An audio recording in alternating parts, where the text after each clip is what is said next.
quotidienne de marché en direct sur Bismart, chaque jour à la mi-journée, 12h30, 13h. Et en fin d'après-midi, la grande édition pendant 1 heure à partir de 17h en direct, rediffusée à 20h sur Bismart TV.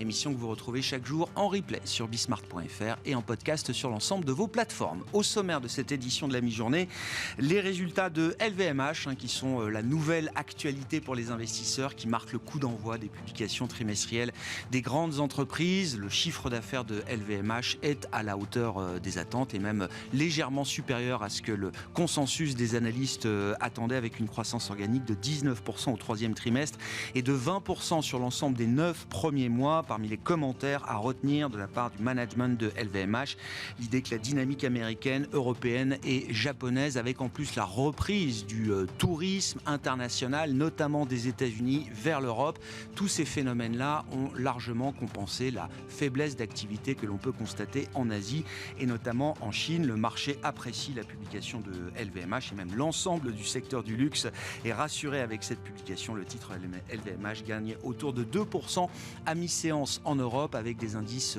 européens qui sont plutôt orientés en légère hausse à mi-séance, en attendant d'y voir plus clair sur les grands sujets macro et de politique monétaire, avec une première question: est-ce que la Banque d'Angleterre pourra arrêter son programme d'achat d'urgence d'obligations britanniques ce vendredi 14 octobre?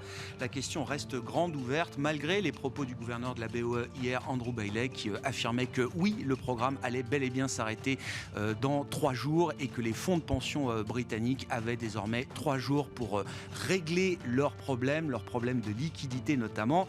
Ces déclarations ont été affaiblies par des propos rapportés par le Financial Times ce matin, qui cite des officiels de la Banque d'Angleterre indiquant qu'il y aura sans doute un peu de flexibilité peut-être sur la date butoir du programme, encore une fois je le rappelle fixée au 14 octobre. Et ce matin, un porte-parole officiel de la Banque d'Angleterre a démenti ces propos rapportés par le Financial Times. Bref, personne ne sait ce qui va se passer au-delà du 14 octobre et jusqu'au 31 octobre prochain au Royaume-Uni, date de la présentation officielle du cadrage budgétaire complet de la part du gouvernement de Liz Truss. Voilà donc pour la situation de marché aujourd'hui.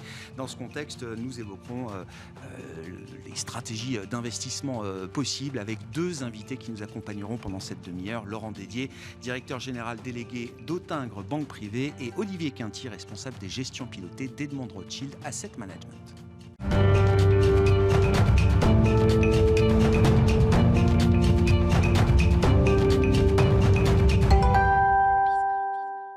Et commençons justement avec les enjeux de politique monétaire. Les banques centrales sont au cœur de tout en ce moment dans les marchés et Laurent Dédier est avec nous en plateau, je le disais, directeur général délégué, directeur de la gestion d'Autingre Banque Privée. Laurent Dédier, bonjour. Bonjour. Merci beaucoup d'être là. Il y a un concept qui est très important aujourd'hui chez les investisseurs, c'est le concept de pivot de la Réserve fédérale américaine notamment, la Fed, qui est la banque centrale leader dans ce cycle de resserrement monétaire.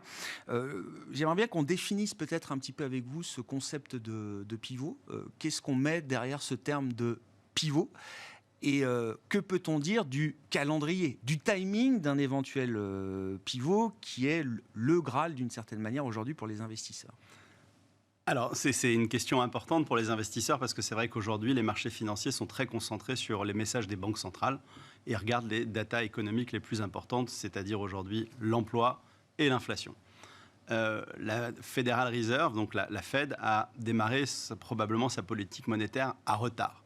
Et globalement, aujourd'hui, elle est en train d'essayer de se donner une certaine légitimité en ayant pour message de dire l'inflation est forte, l'économie est plutôt en bonne situation, je dois continuer à resserrer ma politique monétaire, réduire mon bilan et l'atterrissage sera progressif. Aujourd'hui, ce que l'on constate, c'est que clairement, on voit des indicateurs qui commencent à ralentir. On va prendre l'exemple de l'immobilier où on voit les mises en chantier, les permis de construire qui baissent très rapidement avec des chiffres qui commencent un petit peu à ressembler à un début de crise, même si c'est une crise gérée sur la partie immobilière.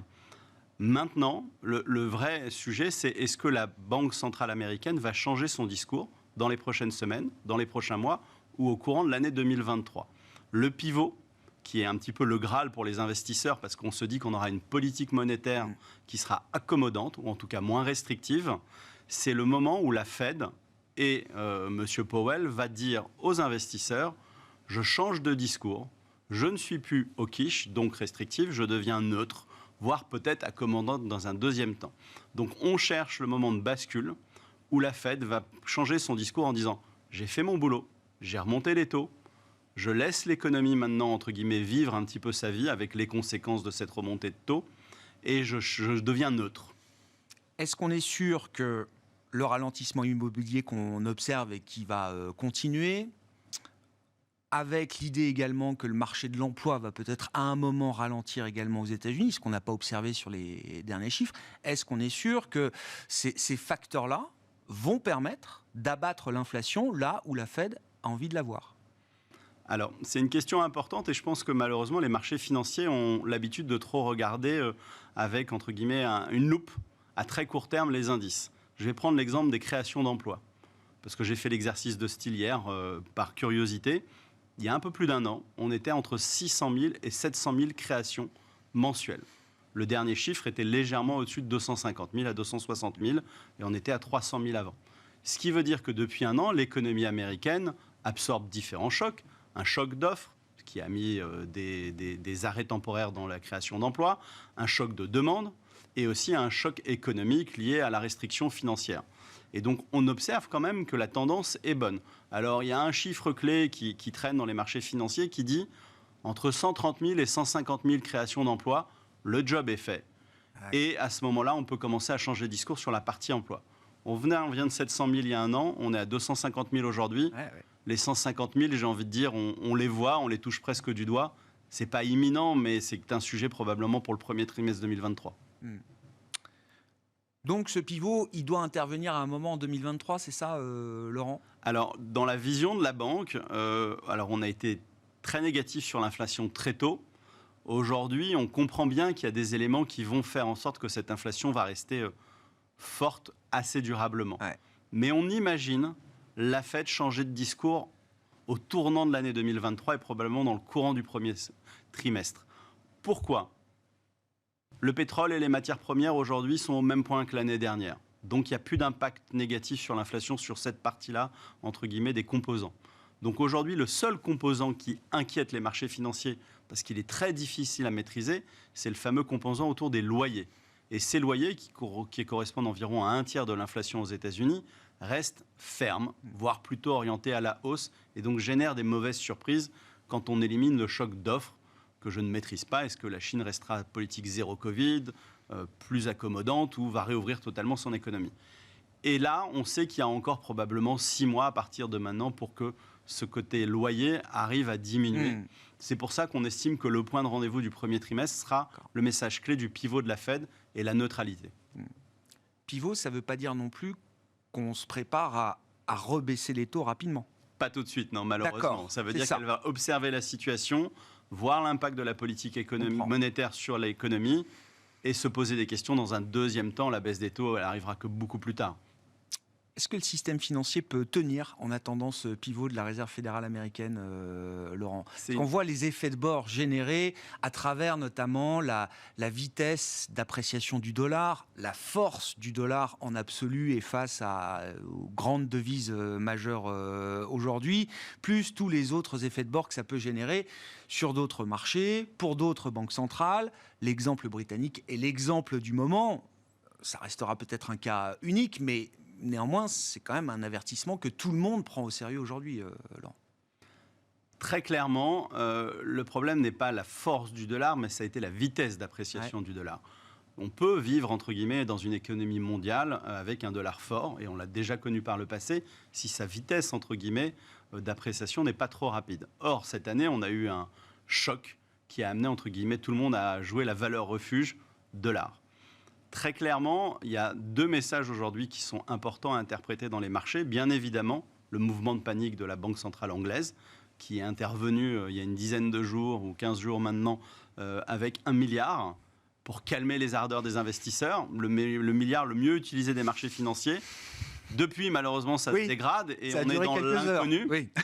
On est un peu dans le brouillard anglais, malheureusement, sans mauvais jeu de mots. Et très honnêtement, aujourd'hui, c'est une situation qui pourrait être systémique.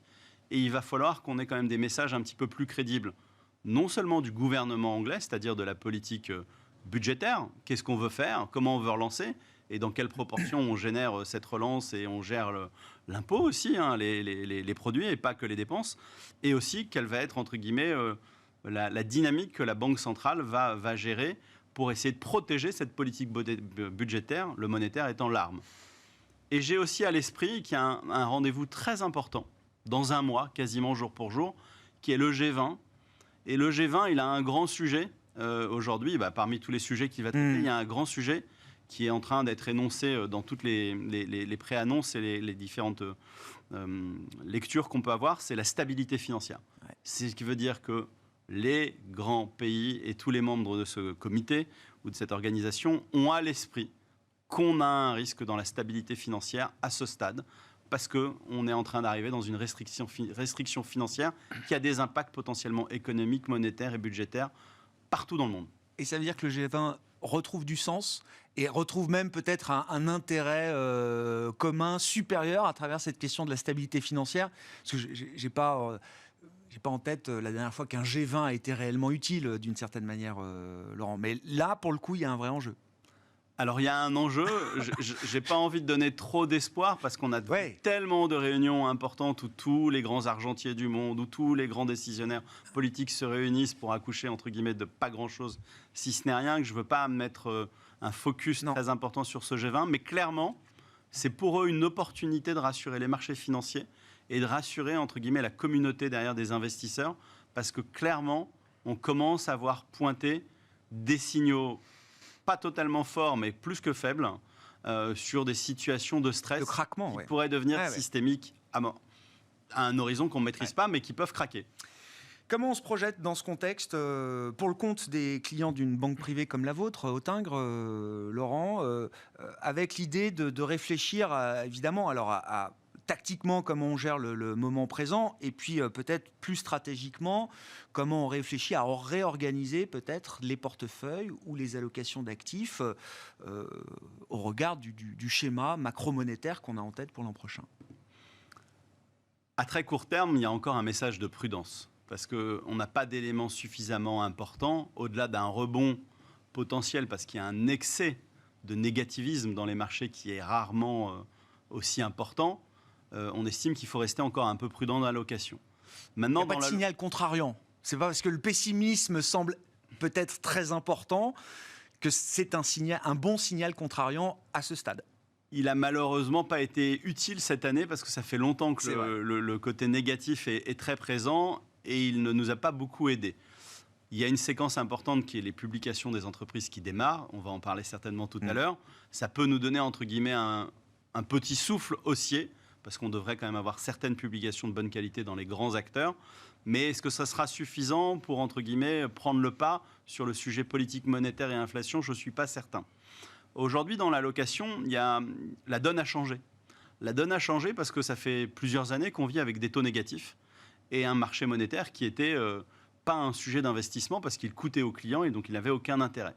Aujourd'hui, à la veille des prochaines annonces des banques centrales, vous avez une rémunération sur le taux sans risque à 3,25 aux États-Unis et à 0,75 en Europe. On a tous en tête que logiquement, ça devrait être 75 points de base de plus sur les deux banques centrales dans le mois qui vient. Ce qui veut dire que intégrer une poche très défensive, comme le monétaire, aujourd'hui a du sens dans une allocation, ce qui n'était pas intéressant depuis probablement plus de 5 ans. Donc, on a envie de redonner un petit peu de sens à la partie défensive de nos portefeuilles en remontant les poches monétaires. Derrière, ce n'est pas avec ça qu'on va faire de la performance. Et donc, on ne va pas rattraper les marchés financiers cette année. Aujourd'hui, le signal qu'on voit aujourd'hui, probablement avec le plus de certitude, c'est de dire que les marchés de crédit redeviennent attractifs. On a aujourd'hui des rémunérations sur 3-5 ans sur de l'investment grade de bonne qualité entre 3,5 et 4% en Europe et de la qualité dans le high yield. Alors, c'est un peu contrariant comme approche, mais on arrive à trouver du 8-9%, ce qui veut dire qu'on a une capacité à encaisser, entre guillemets, les mouvements d'écartement de spread qui pourraient se produire si jamais l'économie venait pas à être en soft landing, mais qu'on basculait sur une récession plus longue et plus profonde. D'accord. Donc, Même il dans faut ce remettre. scénario dégradé par rapport à l'idée générale que tout le monde a en tête d'une légère récession, même si la récession était un peu plus grave, un peu plus profonde, vous dites on trouve quand même de la protection, en tout cas de la rémunération correcte sur ces segments de crédit que vous décrivez. Aujourd'hui, le portage est attractif. On a bien à l'esprit que la partie à yield pourrait connaître encore un écartement de spread, parce qu'on n'est probablement pas au plus haut si on se réfère aux crises historiques des 20 dernières années, mais on a fait les 2/3 facilement du chemin. Donc oui, les marchés de crédit redeviennent attractifs et on aura envie de les prioriser dans une allocation plus dynamique pour l'année prochaine. Et pour nous, la bascule sur un peu plus d'actions, elle se fera probablement au milieu du premier semestre, c'est-à-dire autour du Q2, peut-être à l'été, pour préparer 2024. Parce qu'entre les deux, et on va sûrement en parler tout à l'heure, si j'étais manager d'une société, à quoi bon, au moment des publications annuelles, annoncer que l'année 2023 va être excellente, que mes profits vont s'améliorer, que ma marge va se protéger, alors que j'ai une inconnue importante qui est la politique monétaire et les impacts de cette politique monétaire sur la croissance économique 2023. Donc je ne suis pas certain qu'il y ait beaucoup de management qui soit très agressif dans leur pronostic budgétaire 2023. D'où une séquence de reprise de risque graduelle, partant du monétaire, passant par le crédit. Et demain, on verra en tout cas pour 2023 pour la partie action. Exactement. Merci beaucoup Laurent. Laurent Dédier qui est avec nous en plateau, directeur général délégué, directeur de la gestion d'Autingre Banque Privée.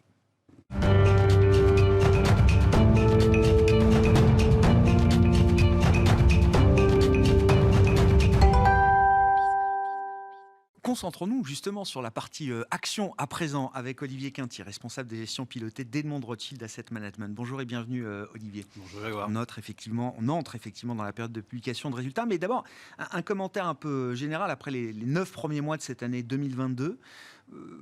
Quels sont les facteurs là, qui déterminent les mouvements des marchés actions aujourd'hui? Il y a différents types de facteurs, effectivement. Quels sont les plus déterminants aujourd'hui dans les mouvements des marchés actions qu'on peut observer, Olivier? Alors c'est même depuis mi-novembre 2021, le pic des marchés. Le principal facteur, ça reste les taux réels. Taux réels, à savoir les taux auxquels on va défalquer les anticipations d'inflation. Ça a été le principal driver des marchés, il faut être clair aujourd'hui. D'ailleurs, il continue à driver les marchés. Ça a quand même ramené les niveaux de valorisation aujourd'hui à des niveaux, on a perdu quand même 45% sur les PE aux États-Unis, mais aujourd'hui, un 15,3 aux États-Unis, sous la surface, ça cache que les 5 méga caps, donc Apple, Alphabet, Google, Microsoft et Amazon sont à 24,6. Donc en fait, on a quasiment toute la cote qui est en dessous de 15 aujourd'hui. Alors, est-ce que ça suffit finalement pour attirer les foules? Pas forcément, parce que si on ajuste du cycle donc de l'inflation, ces valorisations, donc en Shiller PE, on se retrouve sur les 20 dernières années sur les niveaux de 2001 ou de 2007. Donc, on n'est pas encore complètement déprimé non plus. Il y a encore un petit peu de marge. Et puis, si on regarde en termes de prime de risque, Laurent en parlait tout à l'heure, là, on voit vraiment l'impact du facteur taux cette fois-ci, purement taux, puisque autant en Europe, on est autour de 4, donc on a toujours un avantage à aller chercher les actions. Aux États-Unis, on est autour de 2,5 à peine. Ben oui. Et là, on a un vrai effet d'éviction du marché monétaire. Du 2 ans américain, oui, du c'est 2 ça. ans, Oui. entre le 1 et le 3 ans, Oui, on est oui. entre 4,2 et 4,30. Et effectivement, sous réserve d'être extrêmement sélectif sur l'investment grade, enfin sur la partie obligation d'entreprise, on peut aller chercher effectivement du 5 et même sur des franges de high yield bien notées aux États-Unis, effectivement, ou en Europe, avoir des rendements assez intéressants. Donc il y a un vrai effet d'éviction et donc là aussi ça peut être un frein aussi pour revenir. Dernière petite chose sur l'aspect valorisation.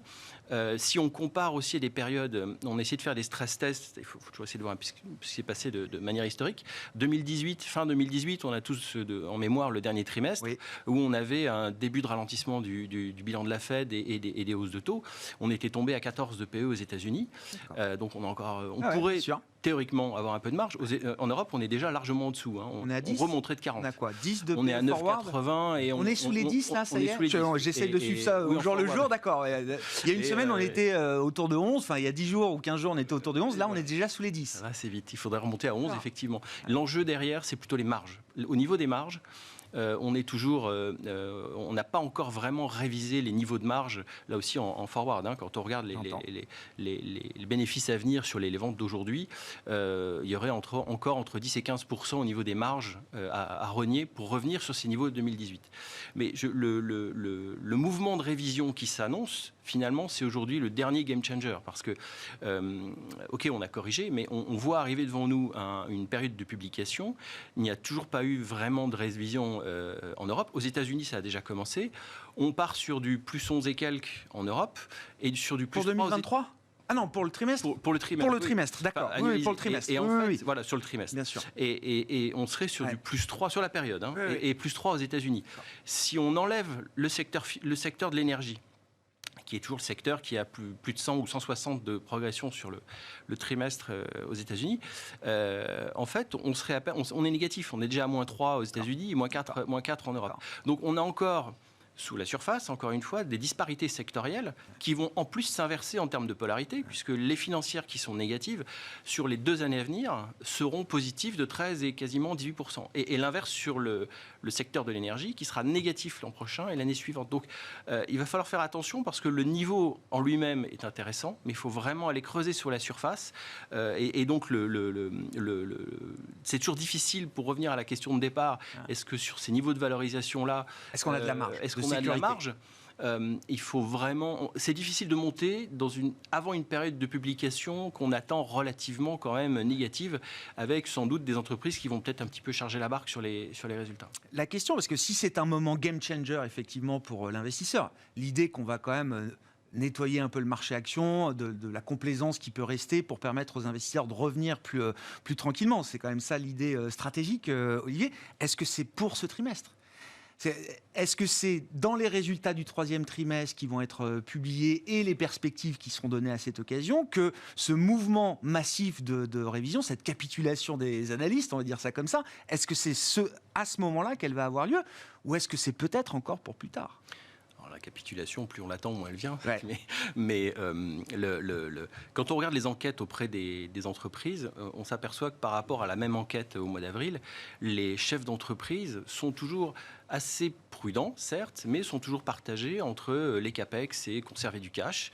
Et il n'y a pas véritablement eu de changement. Donc là, il va falloir qu'on voit vraiment comment ils vont communiquer sur ces aimants-là. Après, pour ce qui est d'une capitulation, la communauté des analystes n'a pas encore revu. Donc effectivement, ça sera fait en fonction de la sortie des warnings des entreprises. Mais pour juger une capitulation, il faut d'abord qu'on regarde les aspects techniques. Là, on est sur des niveaux extrêmement déprimés. Les niveaux de couverture sont au maximum, les niveaux les momentum, tous les indicateurs techniques qu'on peut regarder aujourd'hui sont vraiment extrêmement déprimés. C'est aussi pour ça, quand on a un chiffre, un soupçon d'optimisme comme fin juin, on se retrouve avec un marché qui remonte, mais essentiellement avec des hedge funds, des CTA, des risques parity, parce que les volatilités sur les taux avaient baissé. Et donc, ça permet à ces gens-là de se repositionner, mais ils ressortent quasiment aussi vite. La communauté des gérants de fonds mutuels, enfin de PCVM, n'ont pas bougé. On est tous, je crois, effectivement neutres, voire négatifs dans nos allocations, de façon, ça c'est quand même assez général. Et quand on regarde les données CFTC, donc les données de flux des asset managers, on est au plus bas de mars 2020. Donc on a toujours... Donc, compte tenu de ce sentiment extrêmement dégradé sur le marché et le manque de visibilité sur le taux terminal de la Fed, sans doute pour mars, donc on regarde mars 2023 qui tient autour des 4,5, 4,60. En revanche, tant que à la fois les gérants et les entreprises n'ont pas de visibilité sur ce taux terminal, c'est extrêmement difficile de prendre position et d'être plus agressif. En tout cas, ça sera quand même l'analyse des résultats et l'analyse de la composition des profit warnings. Est-ce que ça vient vraiment de l'activité ou est-ce que c'est les marges qui sont attaquées ? Ça sera vraiment le point intéressant. Est-ce qu'on a déjà des premiers éléments de nourriture là ? Alors, le warning du jour, c'est celui de Philips, je crois. Il y a eu dans les jours précédents ou les semaines précédentes des warnings qui ont marqué les esprits côté américain, avec FedEx, Nike aussi, qui a marqué les esprits. Est-ce qu'il y a déjà des enseignements un peu globaux à tirer de ces situations d'entreprise, ou est-ce que ce sont à chaque fois des situations très spécifiques, Olivier ? Alors là-dessus, il y a une note assez intéressante sur l'analyse justement de la composition des profit warnings. À 80%, le discours des entreprises, ça venait vraiment de facteurs propres à chaque entreprise et non pas de sujets macro. C'était des sujets de chaîne d'approvisionnement, un peu comme Philips aujourd'hui, mais ce n'était pas vraiment des sujets macro. Idem pour FedEx, qui a on se doute toujours que le transport est un secteur qui est en avance de l'économie. Ouais. En revanche, l'activité, elle est bien. C'était un sujet de marge. Donc, vraiment, il faut vraiment un petit peu, là aussi, creuser et pas prendre pour argent comptant juste la nouvelle qui tombe. Mais dans un environnement qui est peu stabilisé et où le sentiment est encore extrêmement négatif, c'est délicat de réagir directement à ce genre de nouvelles. Un des éléments là aussi qui pourrait être jugé en se disant est-ce que véritablement on a terminé ou est-ce qu'on a eu la capitulation, c'est quand on aura des profit warnings et que les sociétés ne baisseront pas. C'est-à-dire qu'en fait on aura déjà le sentiment d'avoir intégré dans les cours beaucoup de choses négatives. Ah ouais. Est-ce que vous disiez tout à l'heure, effectivement, attention, parce que les effets de base vont inverser d'une certaine manière la hiérarchie des dynamiques de profit. Donc là, la grande dynamique de profitabilité, c'est pour le secteur de l'énergie, mais dans les prochaines années, effectivement, les mouvements et les effets de base vont jouer contre ce secteur, alors qu'à l'inverse, les effets vont devenir beaucoup plus positifs pour un secteur comme le secteur bancaire, par exemple. Ça va influencer la dynamique des marchés. On va retrouver une dispersion sectorielle forte de ce point de vue-là. Enfin, c'est un schéma de marché qu'on a en tête pour les prochains mois, les prochains trimestres. Alors, secteur et on pense même au niveau titre. Vraiment, ça va redonner le véritable attrait du stock picking. Là aussi, si on regarde les facteurs, on parlait au début de l'impact des taux réels, le principal driver de la rotation de la value de la croissance vers la value, ça a été les taux réels. Là, il y a une corrélation qui est quasi parfaite entre cette rotation et les taux réels. Donc, pour tout ça, effectivement, et il y a quelques jours, ça s'était un peu calmé. Puis la semaine dernière, c'est là aussi one way, comme on dit, ça a été extrêmement directionnel. À nouveau, on a eu une sous-performance du Nasdaq versus les secteurs un peu plus défensifs.